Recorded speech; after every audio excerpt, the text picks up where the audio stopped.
una joven de apenas 14 años de edad que tuvo relaciones íntimas con su pareja, también adolescente, y terminó quedando embarazada.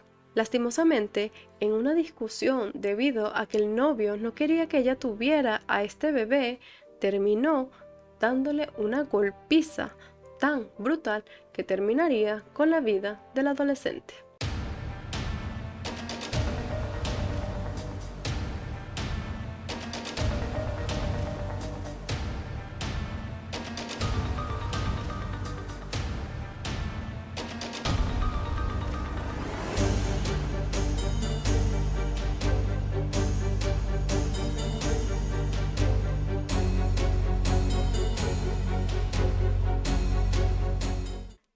Chara Páez era una joven de 14 años, la cual vivía en Refuno, Argentina, junto a su madre y a su hermana mayor, ya que sus padres estaban separados. Chara era muy activa, le gustaba jugar al hockey y tenía muchísimo carácter. Siempre le gustaba ayudar a las demás personas y cursaba segundo año de secundaria en el año 2015. Chara empezó una relación sentimental con otro adolescente llamado Manuel Mancilla, de 16 años. La hermana mayor de Chara, Romina, cuenta que la joven había quedado embarazada y que había decidido tener a su bebé, fruto de una relación de casi un año con Manuel, y que más allá de que seguía yendo al colegio secundario, ella pensaba estar con su bebé. Ella había decidido seguir con su embarazo. Según Romina, asegura que Chara jamás expresó miedo ni hubo indicios de una relación violenta con Manuel. Las pocas veces que se relacionó con él, era un chico extremadamente tranquilo, no era un novio tóxico, afirmó Romina. El 9 de mayo del 2015, Chara estaba cenando con sus amigas cuando Manuel llegó ahí y se fue con él con la promesa de que volvería. Sus amigas se preocuparon por su tardanza, la llamaron y no obtuvieron respuesta. Luego de algunos episodios confusos, dieron alarma a la policía. En las horas siguientes, la ciudad estaba movilizada. Todo Rufino estaba buscando a Chara. En el anochecer del 10 de mayo del 2015, el cuerpo de Chara fue encontrado enterrado en la casa de los abuelos de Mancilla, luego de que él confesara que la había asesinado a golpes.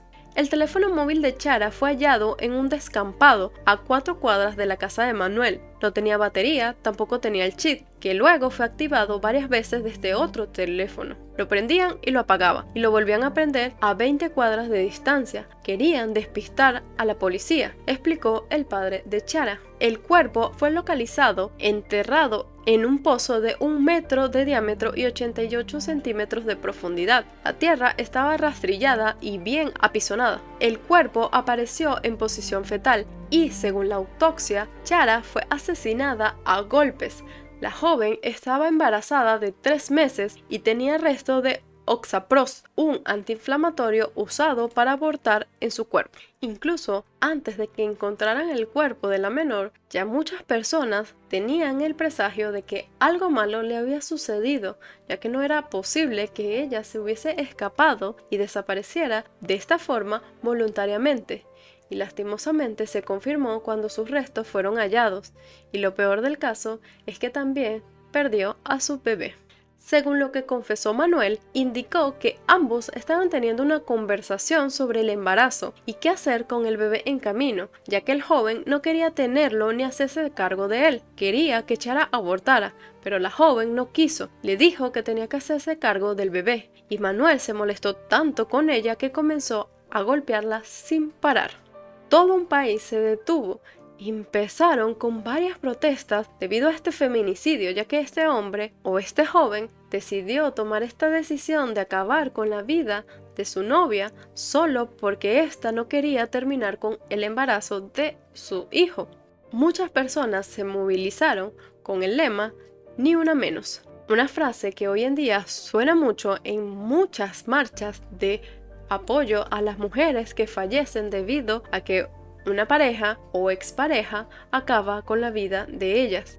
Un caso que conmocionó a todo un país, y muchas mujeres se sintieron identificadas por el dolor y el sufrimiento de un adolescente que tuvo un embarazo joven y que la pareja, en vez de apoyarla, le quitó la vida salvajemente. El feminicidio de Chara generó tan conmoción nacional que el 3 de junio del 2015 se llevó a cabo la primera marcha de Ni Una Menos contra la violencia de género, que tuvo su epicentro frente al Congreso en la ciudad autónoma de Buenos Aires, donde se reunieron unas 300.000 personas. También hubo movilizaciones simultáneas en casi 100 ciudades de todo el país, luego de que la convocatoria tuviera una amplia difusión por las redes sociales y medios de comunicación, y contara con la adhesión de distintas organizaciones feministas y sociales, además de figuras públicas como artistas, deportistas, periodistas y dirigentes políticos. Todo el país estaba conmocionado por esta terrible tragedia. Lo peor del caso vino después de esto, en el juicio contra Manuel Mansilla. El 8 de septiembre del 2017, Manuel Mansilla fue condenado a 21 años de cárcel. El juez de menores, Javier Prado, sostuvo en su fallo que Mansilla mató a Páez despreciando su condición de mujer y conociendo su embarazo. La autopsia reveló que tenía restos de un fármaco abortivo en su sangre. Prado dio por probado que Chara murió por la paliza que le propinó su novio, en un contexto de violencia de género, y destacó la falta de arrepentimiento del adolescente. Si bien el asesino fue declarado culpable, la justicia no le otorgaría los 21 años pactados, ya que al momento del siniestro era menor de edad. La Corte Suprema de Justicia de Santa Fe ordenó el 27 de diciembre del 2021 revisar la condena y adecuarla al derecho penal juvenil, por lo que la misma podría ser reducida a un máximo de 15 años. Una noticia que por supuesto indignó y molestó a todo el país, especialmente a los familiares de la víctima. ¿Cómo es posible que solo por ser adolescente le quiten una pena de 21 años que ya de por sí se ve muy inferior a 15 años?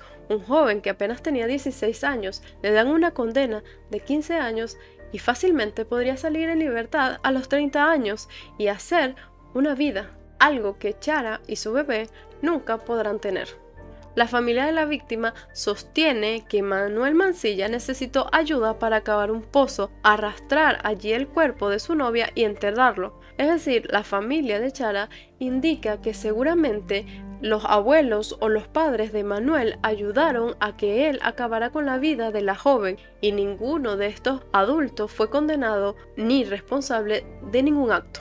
Los jueces Guillermo Yaudet, Georgina de Pretis y Javier Beltramón establecieron que Manuel Mansilla cumpla una pena de 15 años en vez de los 21 años y 6 meses que le había dado el fuero de menores, al cumplimentar la orden de la Corte Suprema de Justicia de Santa Fe, que había considerado que el fallo de la primera instancia se había apartado de los principios específicos vigentes en el derecho penal juvenil.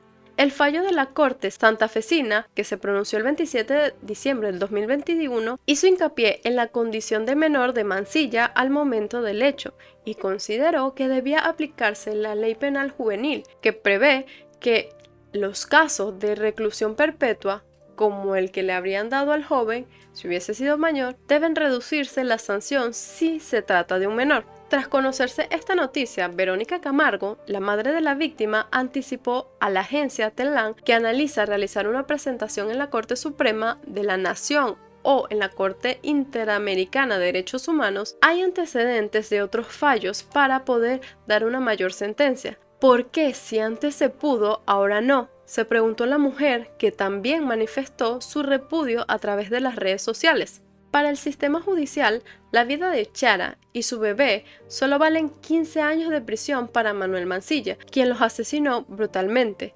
Recibir este fallo me provoca mucha angustia, desilusión, ya que no tienen en cuenta para nada los derechos de Chara, escribió Camargo en su cuenta de Twitter. Además, tildó a los jueces de inútiles, traicioneros, cómplices, salvajes y corrompidos por el mal, y dijo que le redujeron la pena al asesino a sangre fría de 2 inocentes e indefenso. Necesitamos un cambio desde lo judicial y lo legislativo para que no queden baches que beneficien a los asesinos. Ahora necesitamos procesar esto para volver a salir con tranquilidad con mensajes de paz, más allá del reclamo de justicia, resaltó la mujer. En diciembre de 2021, la Suprema Corte de Santa Fe anuló el fallo que había dictado en 2016 el juez de menores Adrián Godoy, que encontró al joven penalmente responsable del feminicidio. Además, la corte ordenó que se lo juzgue nuevamente por un tribunal de justicia de menores bajo la carátula tentativa de homicidio, con una condena potencial de 10 a 15 años. En ese momento, la familia de la víctima lanzó una petición en la plataforma Change.org para que no se le reduzca la pena del asesino de Chara Páez. Como cumplió 7 años en la cárcel, si se convalida lo decretado por la corte, el sádico feminicida de su propia novia y el hijo que Chara llevaba en su vientre podría acceder a salidas transitorias y a la reducción de su condena, señala la petición. Ya de por sí, una condena de 21 años por la muerte de 2 víctimas inocentes, jóvenes, niños, es algo muy corto. Imagínate 15 años. Qué indignante se siente ser la familia de la víctima, que el asesino de tus seres queridos salga en libertad y pueda seguir con su vida y tú tengas que ver cómo esto pasa. Y la justicia, en vez de apoyar a las víctimas, apoya al victimario. De acuerdo con la madre de la víctima, el 1 de marzo se realizó la audiencia ante el Tribunal de Menores en la que ella dio sus motivos para que no le rebajaran la pena al condenado, y donde fue muy duro escuchar a la abogada defensora hablando de las virtudes de Marcilla, que es un buen estudiante y que es un buen trabajador. Un niño no actúa con la frialdad que tuvo después de asesinar a Chara. Me llamó por teléfono y estuve con él cuando fui a hacer la denuncia a la comisaría después de cometer un crimen tan horroroso, recordó la madre de la víctima. El fallo del máximo tribunal santafesino había sido consecuencia de un recurso de inconstitucionalidad interpuesto por la Defensora General de Menores, Gabriela del Castillo, quien cuestionó la confirmación de la condena a Mansilla por parte de la Cámara Penal de Rosario. En sus argumentos, los jueces de la Corte santafesina indicaron que si bien la Cámara no estaba obligada, sino facultada a aplicar el artículo 4 de la Ley número 22.278, optó por una alternativa mediante la cual se apartó de los principios específicos vigentes en el derecho penal juvenil y de legalidad, al efectuar una integración normativa en el perjuicio del imputado, lo cual la torna descalificable desde la óptica constitucional, debiendo ser anulada. En pocas palabras, habían dicho que al principio le dieron una sentencia muy alta para su edad debido al crimen tan atroz que había cometido, y después quisieron anularla diciendo que habían sobrepasado la ley, porque a los menores no se les debía condenar con una condena tan alta, y por eso esa sentencia no era válida. Pero nuevamente, cuando lo llevaron ante el juez, dijeron que la sentencia estaba bien aplicada debido al crimen tan brutal que este joven acometió, y de paso que no tenía ni siquiera remordimiento de lo que había hecho. Le había quitado la vida a su novia y a su bebé no nacido y no le importó. No tenía dolor, no tenía remordimiento y no le importó acabar así con la vida de esos seres que decía querer. Actualmente, Manuel Mansilla sigue en prisión y cuando salga de prisión tendrá menos de 40 años. Actualmente, Chara tendría 24 años y su hijo tendría 9 años, pero lamentablemente ya no se encuentran en este mundo por la decisión egoísta de un adolescente que no pensaba más que solo en él mismo. ¿Y tú qué opinas de esta sentencia? ¿Crees que los 21 años y 6 meses que le dieron en primera instancia están de acuerdo con el crimen que cometió? ¿O crees que merecía más años en prisión? Te leo en los comentarios. Muchas veces pasa que juzgan a los adolescentes o a los menores de edad como jóvenes y las sentencias son bien reducidas, y muchas veces cuestionamos cómo es posible que un joven cometa un crimen tan atroz y sea condenado a tan poco tiempo, y muchas veces nos preguntamos si la justicia y si el sistema penal están bien calificados para poder validar estos juicios. Un menor de 18 años, una sentencia de menos de 30 años, cuando salga podrá seguir con su vida con total normalidad, pero sus víctimas no tendrán la oportunidad de vivir algo que parece injusto para la justicia, para los familiares de la víctima y para la sociedad. Ya que llegases hasta aquí, quería darte las gracias por compartir este momento conmigo. Además, te pediría me regales un like y te suscribas a mi canal. Te dejo mis otras redes sociales para que no te pierdas de nada. Chao.